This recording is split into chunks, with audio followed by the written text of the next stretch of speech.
ఇరుముడి సినిమాలో మల్లెపూల పల్లకి అనే పాట ఇప్పుడు వైరల్ అవుతుంది.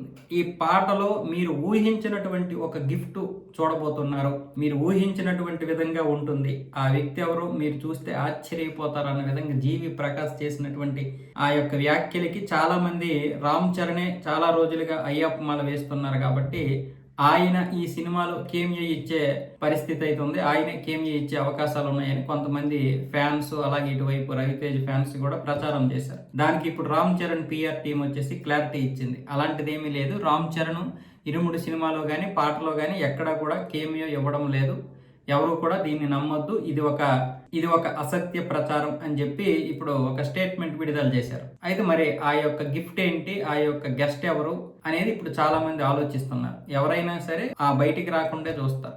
మ్యాక్సిమం ఇరుముడి టీము ఆ వ్యక్తిని ఎవరో చూపించకుండానే ట్రై చేస్తుంది. ఎందుకు అంటే ఆ యొక్క సస్పెన్స్ ఉంచితే కనీసం దానికోసమైనా జనాలు వెళ్తారని చెప్పి. ఇరుముడితో నాకు తెలిసి రవితేజ్ గారు మళ్ళీ మంచి కంబ్యాక్ ఇచ్చేటటువంటి అవకాశాలు అయితే కనిపిస్తున్నాయి.